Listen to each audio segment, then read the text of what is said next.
Bollywood अभिनेता सैफ अली खानवर त्याच्या राहत्या घरी हल्ला झाल्यानंतर आरोपी पकडला गेला, जो बांगलादेशचा रहिवासी असल्याची पोलिसांची माहिती आहे। आणि म्हणूनच या हल्ल्यानंतर बांगलादेशींचा मुद्दा समोर आला। त्यानंतर मुंबई हा बांगलादेशींसाठी हॉटस्पॉट झाल्याचं सुद्धा पुढे आलं। मग पोलिसांनी बांगलादेशींविरोधात सर्वात मोठी मोहीम हाती घेतली आहे।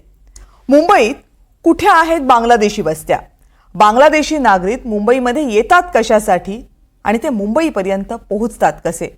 त्यांच्या वस्त्या इतक्या पटापट वाढतात कशा आणि संपूर्ण महाराष्ट्रामध्ये बांगलादेशींच्या वस्त्या कुठे कुठे पसरल्यात, या सगळ्याबद्दल एनडीटीव्हीचा हा exclusive ground report. Bollywood actor Saif Ali Khan के घर में घुसकर उन पर जानलेवा हमला करने वाला आरोपी शरीफुल इस्लाम शहजाद ने जैसे ही खुद को बांग्लादेशी नागरिक बताया, हमें उस खतरे की घंटी सुनाई पड़ी जो शायद अब तक हम अनसुना कर रहे थे। इसकी बड़ी वजह बांग्लादेशी मुद्दे पर अब तक हो रही राजनीति भी है। इस आरोपी ने बताया कि कैसे अवैध रूप से ये बांग्लादेश से मेघालय पहुंचा, फिर बंगाल होते हुए मुंबई आया और अपनी पहचान बदलकर एक हिंदू नाम से ये मुंबई से करीब ठाणे में रह रहा था, ताकि लोग इसे बंगाली समझे, बांग्लादेशी नहीं। हाउसकीपिंग का वहां पर ये काम कर रहा था। लेकिन सिर्फ एक घुसपैठिए की ये कहानी नहीं है, ऐसे हजारों बांग्लादेशी घुसपैठी हैं जिसकी यही कहानी सामने आ रही है। इसीलिए इस खास पेशकश में हम किसी नेता या सियासी दल के बयान आपको नहीं सुनाएंगे। हम पहुंचेंगे उन आवाजों तक जो जमीनी हकीकत बयां करेंगे कि बांग्लादेशी घुसपैठियों का नेटवर्क कितना फैल चुका है, ये कैसे और किसके जरिए मुंबई जैसे शहरों में बसाए जा रहे हैं। महाराष्ट्राच्या जमिनीवर सुरू झाली आहे बांगलादेशी घुसखोरांविरोधातली सर्वात मोठी मोहीम। गेल्या काही दिवसात सुरू झालेल्या धाड सत्रातून अनेक ठिकाणी अटक सत्रही सुरू झालं। महाराष्ट्र में लगातार अवैध रूप से रह रहे बांग्लादेशी नागरिकों के खिलाफ कार्रवाई हो रही है। अगर आर्थिक राजधानी मुंबई शहर की ही बात करें तो बीते 10 दिनों में 80 से ज्यादा बांग्लादेशी गिरफ्तार किए गए हैं। पर मुंबई के लिए ये कितनी बड़ी चिंता बने हुए हैं, कई ऐसे सवालों के जवाब जानने के लिए हम मुंबई पुलिस मुख्यालय पहुंचे हैं और बात करेंगे joint commissioner law and order Satyanarayan Chaudhary.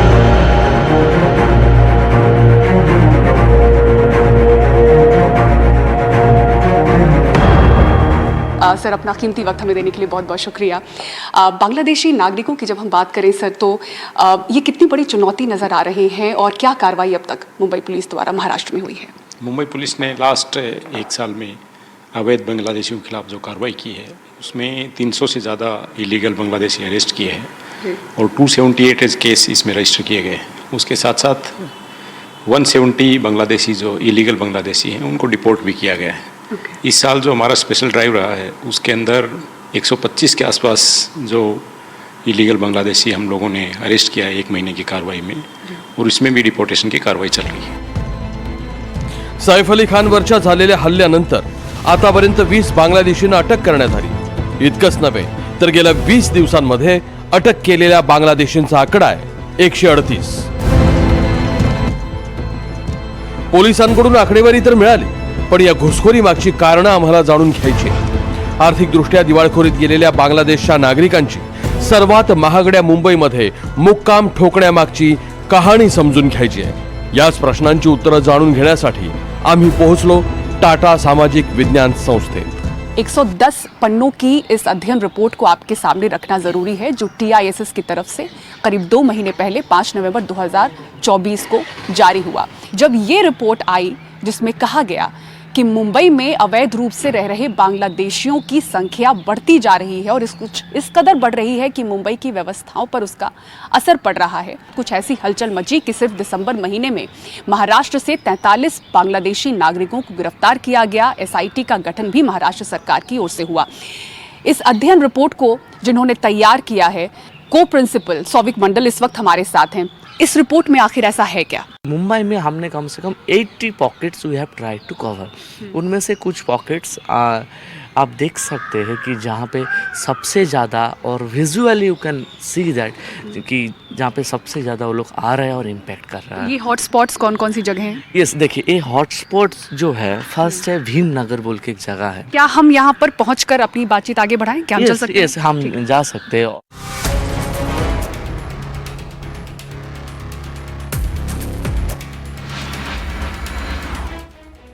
तो अब हम भीमनगर इलाके में पहुंच चुके हैं। सौविक जी, क्यों आप इस एरिया को हॉटस्पॉट कह रहे हैं? एक नेवी का एक जो डिपो है वो जस्ट डिपो के साइड में हम खड़े हैं। इस जगह में हम देखेंगे कैसे कैसे बांग्लादेशी लोग इलीगली इस वाटर बॉडीज़ के ऊपर खंबा गाद रहा है और खंबा गादने के बाद उसके ऊपर पत्थर डाल के कैसा घर बना रहा है। इस एरिया में आप देख सकते हैं। और एक रूल्स है कि नेवी का जो वॉल है वॉल से थोड़ी दूर डिस्टेंस मेंटेन करके घर बनाने की। अच्छा, कितना डिस्टेंस?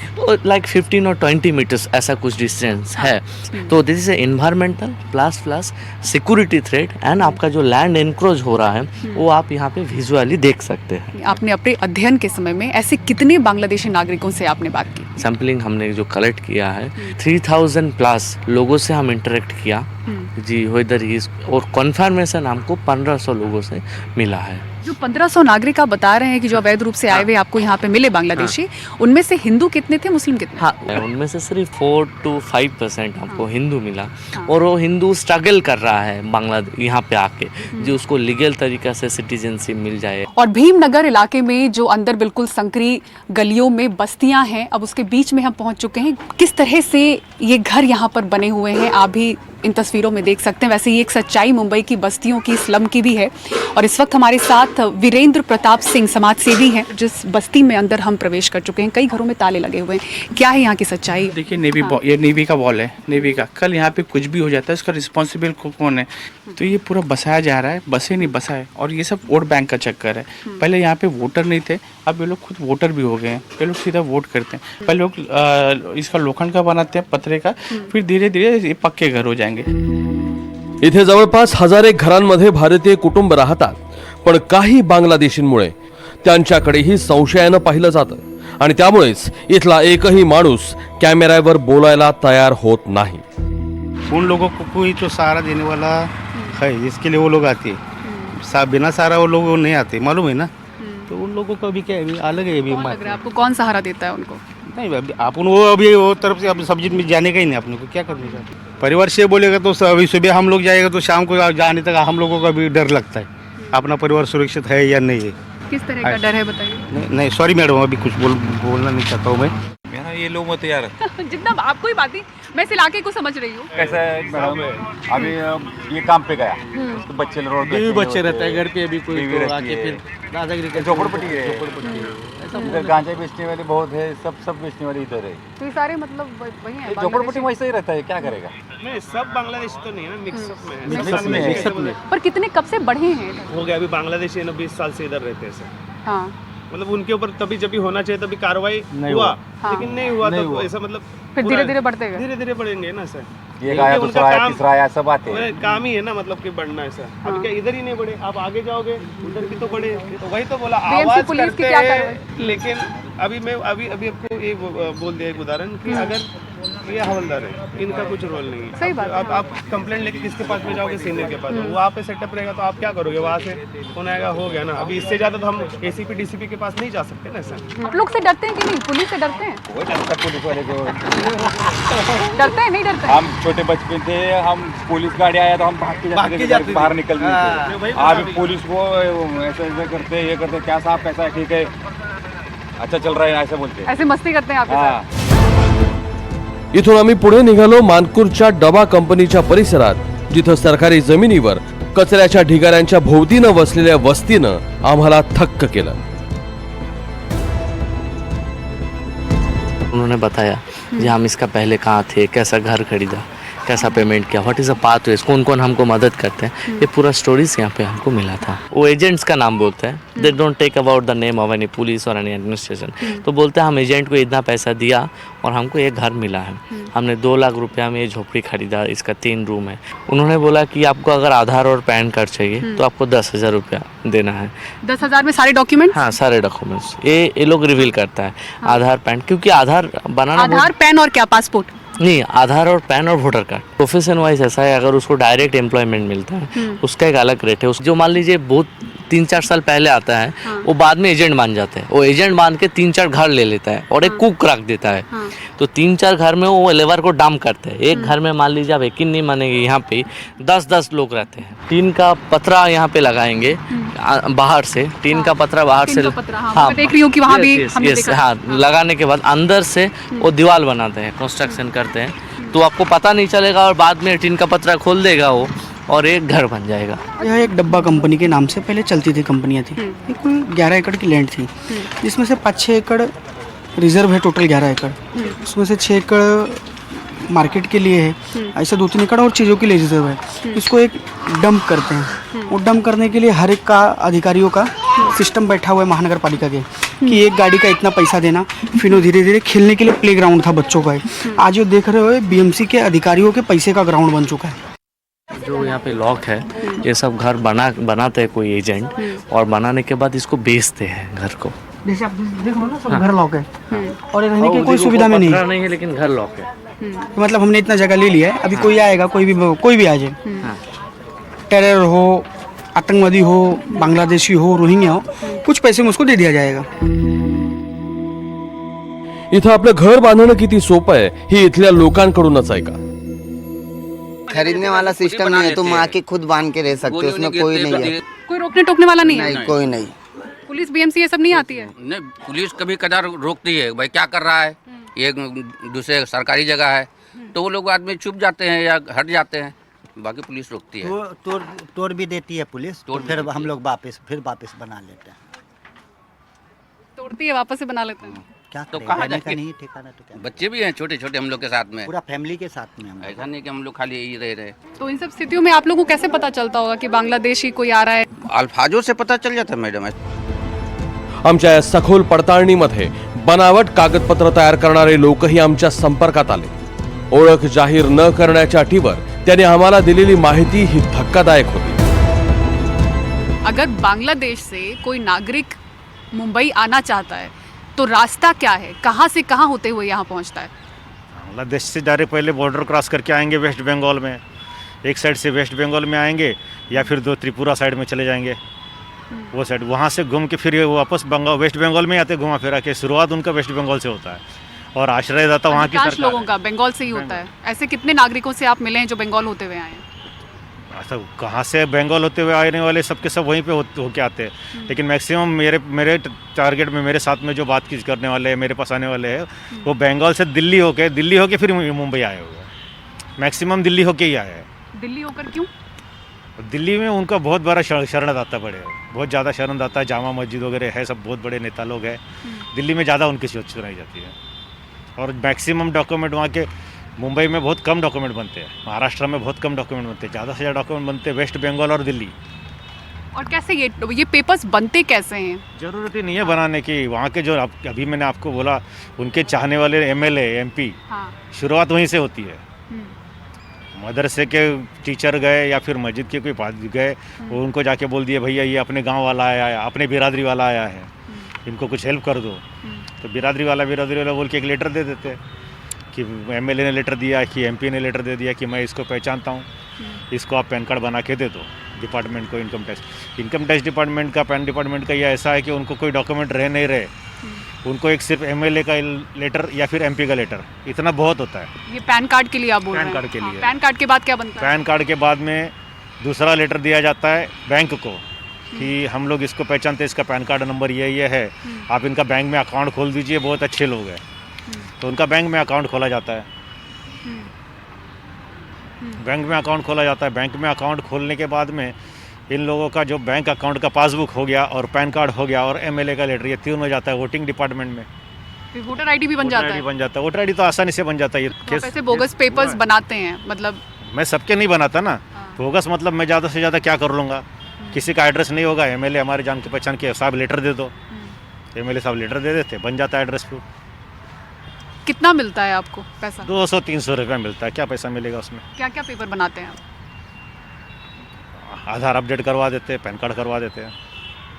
बांग्लादेशी नागरिकों के भी करवाए हैं आपने? बांग्लादेशी नागरिक मेरे पास आज तक आया ही नहीं कोई, क्योंकि मैं इतनी जानकारी आपको इसलिए मैं पूछ रही हूँ। मेरे दोस्त लोग हैं ना उसमें, मेरे दोस्त लोग शिवाजी नगर में है, मेरे दोस्त लोग मलाड में है, वो लोग मुझे बोलते हैं कि भाई तू इनका काम ले, इतना पैसा ले, हम तेरे को कमीशन देंगे।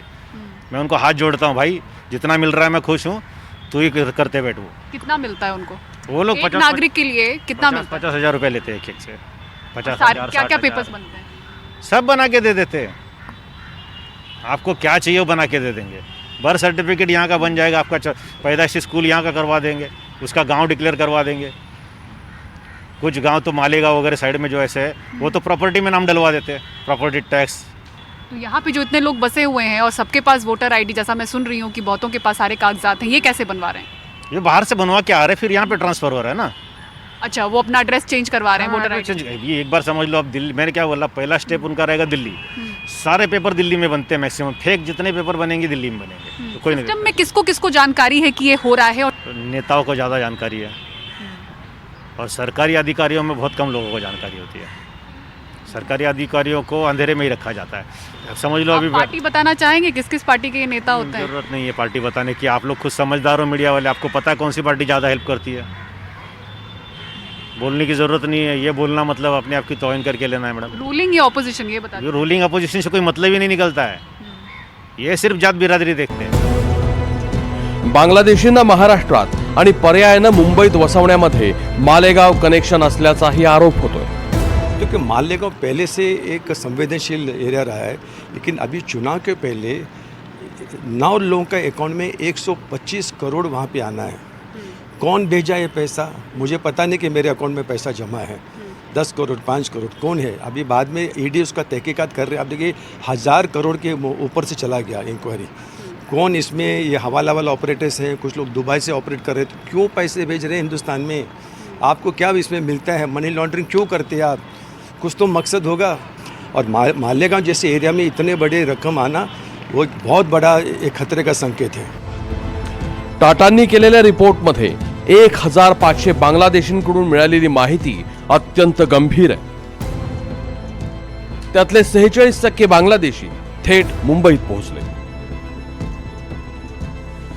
14% लोकांनी एनजीओंची मदत घेतली। मुंबईत पोहोचल्यानंतर ते मजुरी, हमाली, डिलिव्हरी, मासेमारी किंवा घरगुती कामकाज अशी कामं करतात। एकूण बांगलादेशींपैकी तब्बल 21% लोकांनी मासेमारी करण्याचा पर्याय निवडला होता। हे मुंबईतल्या मानखुर्दचे निवासी राजू जयस्वाल आहेत। एका महिन्यापूर्वी त्यांच्या बहिणीनं लग्न केलं, पण ज्याच्याशी लग्न केलं तो बांगलादेशी असल्याचा राजू यांचा दावा आहे। पोलिसांकडे तक्रार केली आहे, पण अजूनही कारवाई झालेली नाही। अशा अनेक मुली बांगलादेशींच्या जाळ्यात अडकत असल्याचा त्यांचा दावा आहे। हमारी बहन थी एक बबीता जायसवाल, तो एक बांग्लादेशी था, उसने कुछ मतलब क्या किया, कैसा हमारी बहन को लेके गया, पुलिस ने कुछ कार्रवाई नहीं किया। वडाळा, संगमनगर, अँटॉप हिल अशा भागात बांगलादेशींचं प्रमाण वाढत असल्याचा रिपोर्ट आहे। अशाच एका भागात आम्ही पोहोचलो, जिथं हजारेक घरांमध्ये बांगलादेशी आरामात राहत आहेत, तर 400-500 मूळ निवासी दहशतीत राहत आहेत। और ये सब जो देख रहे हैं आप, ये मैंगोज भिंगोज दिख रहा है आपको, ये मैंगोज भिंगोज बुझा के आस्ते आस्ते आस्ते आगे बढ़ते जा रहे हैं। जितना इंडियन मुस्लिम के पास में डॉक्यूमेंट्स नहीं, उससे ज़्यादा तादाद में डॉक्यूमेंट्स इनके पास में। कोई महाराष्ट्रियन आदमी उन लोग के मुँह नहीं लगता है। कितने महाराष्ट्रियन बचे हैं और बाकी कितने बांग्लादेशी नागरिक हैं? यहाँ बहुत ज़्यादा तादाद, हम लोग कितने महाराष्ट्रियन हम लोग होंगे 500 होंगे तो वो 1,500-2 हज़ार है। या पुलिस कभी आती है? होते हैं, आते हैं, पुलिस आते, पकड़ते, लेके जाते, फिर छोड़ देते। उनके कोई बेल मिल जाती है? हाँ, बेल मिल जाती है। अभी बहुत ऐसा चल रहा है। कितने हैं बांग्लादेशी? पूरा ही इधर है, क्या करने का, ये लोग से क्या हम लोग करें कि अपने से उतना कुछ नहीं रहता है। हाँ, हम लोग किससे बात ही नहीं करते, अपने घर में खाना खाते, अपने घर में आते, हम लोग से कोई मतलब नहीं है। डर के रहते मतलब क्या करते हैं वो? जैसा मारी मारा कर देते हैं। हाँ, सब लोग बटोर के मार देते हैं। कितने बार मेरे साथ हुआ, अभी क्या करेंगे। बोल रहे हैं कि हम यहीं के नागरिक हैं, जबकि वो यहाँ के नागरिक नहीं है। उनके बोली भाषा, उनके बोलने के तरीके से, उनके रहन सहन के तरीके से हमें नहीं लगता कि वो इंडियन है। आज यहाँ पे प्रशासन को इतना तकलीफ हो रहा है, नुकसान हो रहा है इनके चोरी के पानी के कनेक्शन से, जिसका बिल प्रशासन को नहीं मिलता है। बिजली की बहुत बड़े पैमाने पे चोरी हो रही है।